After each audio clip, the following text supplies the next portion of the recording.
Olá, estudante, seja bem-vindo à nossa aula. Sou o professor Leonan Rodrigues de História. Estamos aqui na plataforma Gonçalves Dias com o projeto Atividades Curriculares Complementares, que é uma iniciativa do Governo do Estado do Maranhão. No nosso canto aqui do vídeo está a intérprete de Libras, Day, que vai acompanhar a nossa aula. Pegue papel e caneta e vamos para a aula. Nossa aula de hoje, ela vai tratar sobre os conflitos e superação nos processos de transformação da sociedade.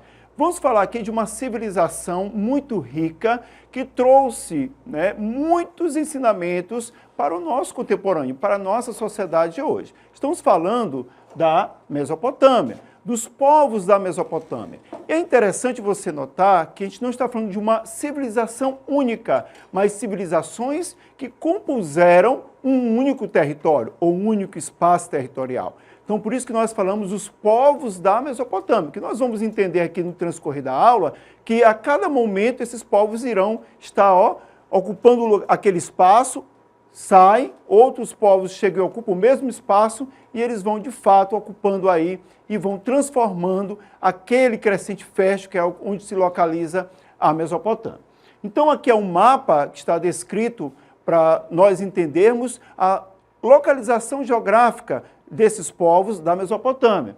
Então, nós temos aqui a Ásia Menor, nós temos aqui a Sírio Planalto do Irã, a Palestina, o deserto aqui arábico, e aí você tem essa faixa de terra que está, então, sendo localizada a Mesopotâmia. Então, aí você tem, nesse mapa, as civilizações que vão ocupar, tanto os acádios, sumérios, os assírios, que vão ocupar essa região.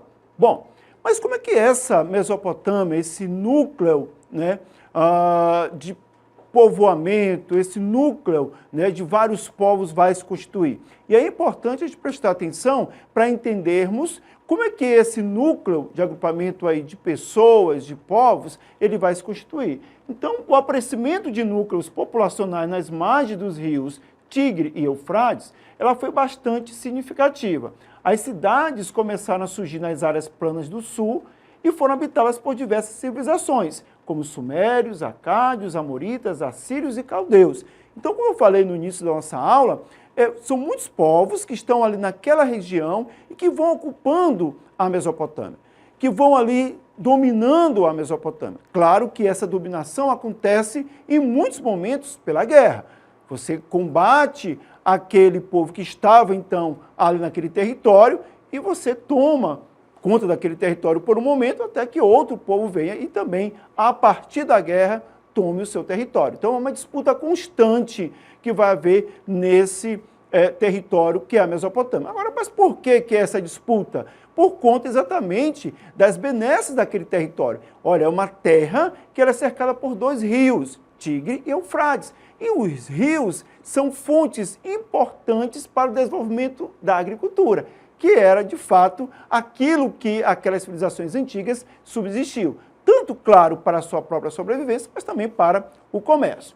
Bom, e aí nós vamos ter, primeiramente, o domínio dos sumérios, de 4.000 a.C. a 2.350 a.C. Bom, vamos entender um pouco como é que esta civilização, os sumérios, chegaram a este território e conseguiram estabelecer-se nele. Então, eles criaram cidades-estados independentes. É muito importante entender isso.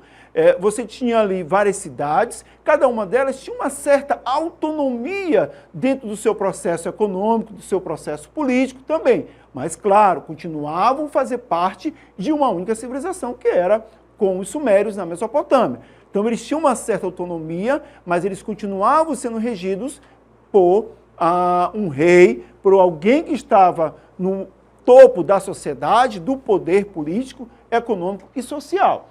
Então, ele tinha um líder político e religioso, e nós temos um grande ponto que nos chama a atenção nos povos da Mesopotâmia, no domínio sumérico, que é a invenção da escrita cuneiforme.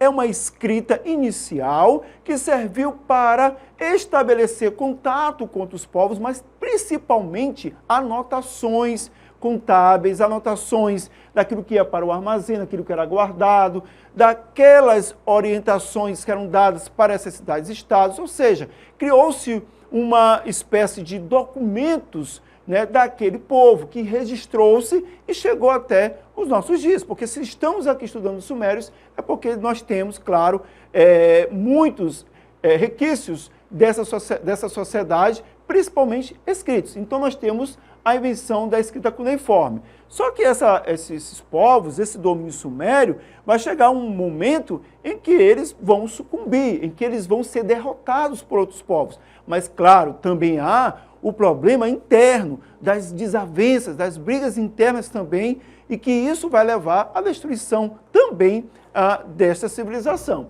Então nós temos a guerra entre cidades-estados sumerianas pelo controle central do território. Eu falei ainda há pouco para vocês que cada uma dessas cidades tinha uma certa autonomia.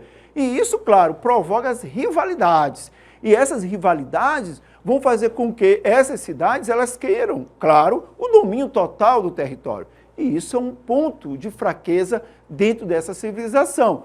Conflitos internos que vão fazer com que, né, ele venha a ser dominado por outros povos. E isso vai fazer com que haja um enfraquecimento das cidades-estados, e aí chega outra população, outro agrupamento populacional, que são os acádios, que vão dominar os sumérios. Então, a proposta dos sumérios das cidades-estados independentes, ela foi muito boa no início, mas causou um problema interno, que são as disputas e rivalidades pelo domínio total do território. Então chega outra civilização, e essa civilização então toma conta daquele território, que são os acadianos, que é nosso próximo império, que é o Império Acádio, que vai de 2350 a.C. a 2100 a.C. Então o primeiro grande estado da Mesopotâmia se dá com os acadianos. E aí ele vai ter um rei, Sargão I, que vai fundar esse império e vai ser dito quanto um grande conquistador. Por quê? Porque ele avançou para além do território mesopotâmico, para outras regiões. Então ele entendeu, Sargão I, que era necessário dominar aquele território, claro, dominou os sumérios, mas era necessário também conquistar outros territórios, abarcar outros territórios.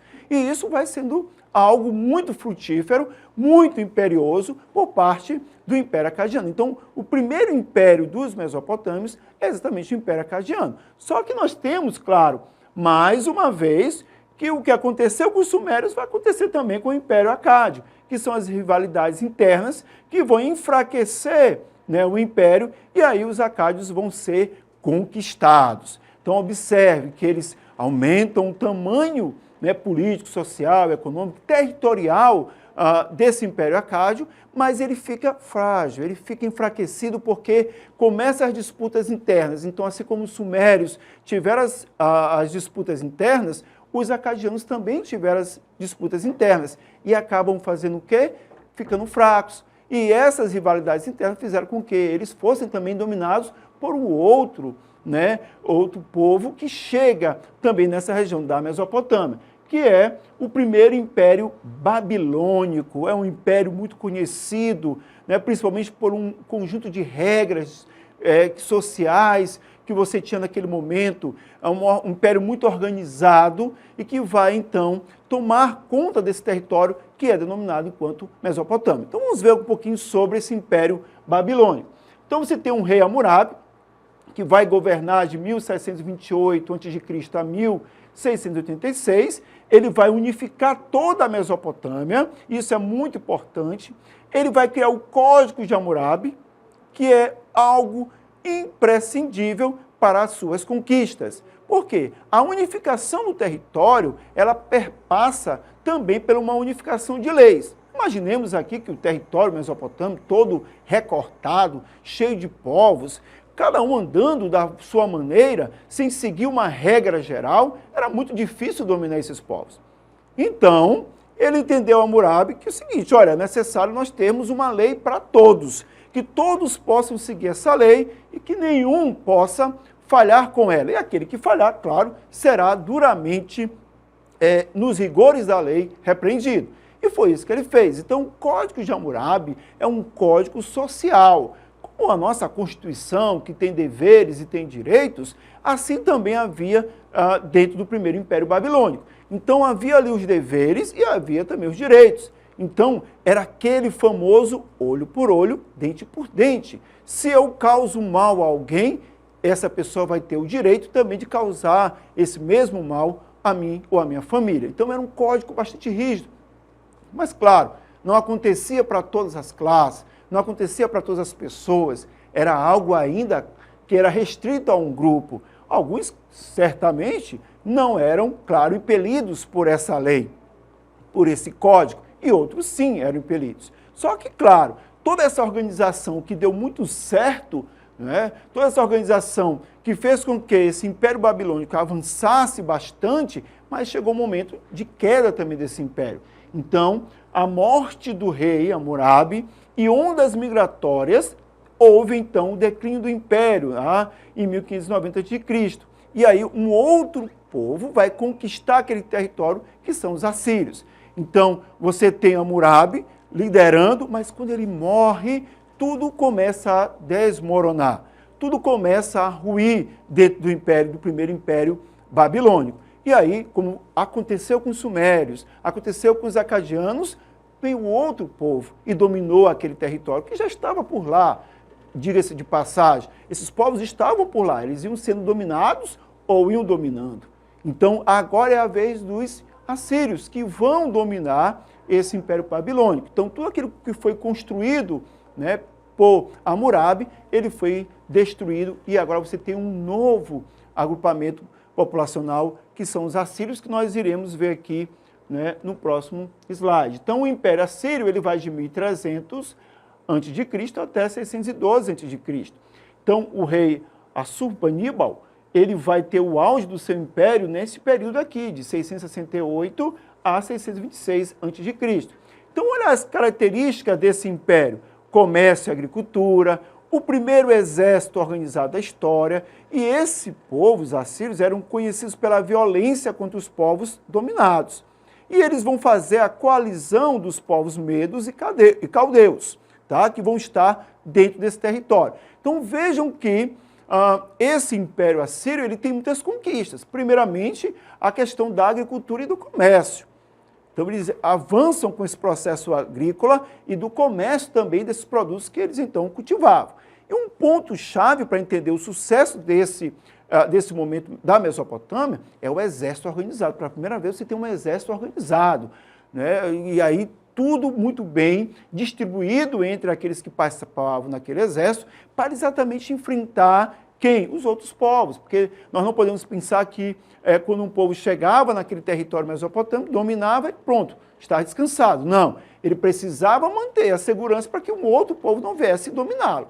Então, nesse sentido, né, ele criou esse exército para tentar, né, fazer com que os outros povos temessem o Império Assírio. O que aconteceu? Eles eram bastante violentos, né, eles chegavam e destruíam mesmo aquele outro povo. E aí, principalmente, quando ele vai juntar, coalizar, né, caldeus ali, juntamente, né, com os medos, que é o povo que vai formar, né, o Império Assírio. Então, quando ele junta, beleza, isso deu uma grande significância para o Império, mas também trouxe um problema. Por quê? Porque depois os caldeus que estavam lá vão conquistar esse império, vão dominar esse império. Então, mais uma vez, nós temos uma sucessão de povos no controle da Mesopotâmia a partir desse domínio. Fraquezas que vão acontecendo dentro do império que fazem com que um outro povo assuma. E aí nós temos os caldeus, e aí nós vamos ter o segundo Império Babilônico, que vai de 612 a 1539 a.C. Nós vamos ter o rei Nabucodonosor, auge do império. Ele é o rei que vai estender as conquistas até a Palestina e o Egito, vai escravizar o povo hebreu, né, que é o cativeiro babilônico, e vai ter muitas obras públicas, inclusive muitas famosas, como Jardins Suspensos e a Torre de Babel. Então, o rei Nabucodonosor, ele vai fazer aquilo que se esperava de um grande império, conquistas. Ele faz isso e ele sai do território mesopotâmio e vai para onde? Vai para o Egito, vai para a Palestina, vai tornar cativo o povo hebreu, vai trazer eles enquanto escravos para o seu império. E ele vai começar, então, mostrar a grandiosidade do seu império na construção de obras públicas. Claro, nós citamos aqui duas, a Torre de Babel e o Jardim Suspenso, mas tinham vários palácios, muitos lugares, né, que foram construídos, primeiramente, claro, a serviço do próprio rei Nabucodonosor, mas também, claro, para apoiar o seu império, para mostrar a grandiosidade. Naquele momento, mostrar que era grande, que existiam várias obras, que tinha um exército poderoso, facilitava a conquista de outros povos. Os povos rivais ficavam mais temerosos em enfrentar quando eles observavam que aquele império era grandioso. E é isso que ele quis fazer. Mas, claro que, como todos os outros impérios, chegou um momento que esse império começa também a ruir.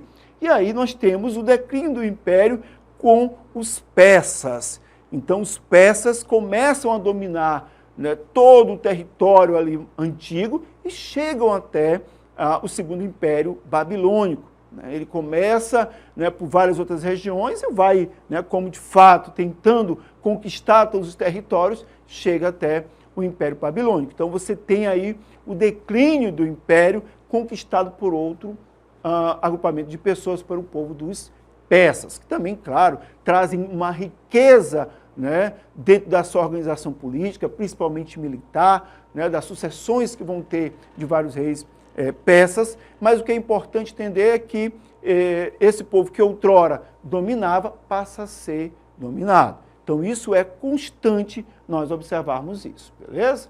Bom, aí a economia da Mesopotâmia. Vamos ver e entender um pouquinho. Então, duas atividades econômicas que são destaques: a agricultura irrigada e o comércio, e os impostos que eram pagos na forma de trabalho, né? Esses impostos que eram pagos na forma de trabalho serviam para financiar as obras públicas, aquilo que eles iam construir, desde os canais de irrigação, mas os grandes palácios também eram utilizados pelo rei, né, por aquele império, para se manter. Então você tinha duas fontes aí de renda, vamos assim falar, era a agricultura e o comércio e os impostos que eram cobrados. Então, professor, tem impostos nesse período antigo? Já tem impostos nesse período antigo, assim como nós temos nos nossos dias de hoje. A sociedade era rígida na sua divisão, né? Tinham classes sociais que eram privilegiadas, como a nobreza, os guerreiros, os sacerdotes e os funcionários do Estado, e tinham as classes mais baixas, que eram os camponeses, trabalhadores e, claro, os escravos também, que estavam nas classes mais baixas, estavam mais abaixo da pirâmide. Você tem algumas características culturais desses povos da Mesopotâmia, como a escrita cuneiforme, a religião era politeísta, ou seja, haviam vários deuses, construção de grandes templos, né? Os zigurates é um exemplo disso, e o desenvolvimento da astronomia e da matemática. Então vejam que não é só guerra, vejam que não é só agricultura, mas culturalmente falando, esses povos da Mesopotâmia também trouxeram, né, muitas contribuições para o nosso tempo de hoje, né, inclusive aí a astronomia e também a matemática, né, e outras também como a escrita cuneiforme, que trouxe também mais tarde o que nós entendemos hoje por um alfabeto. Bom, vamos lá para o nosso exercício.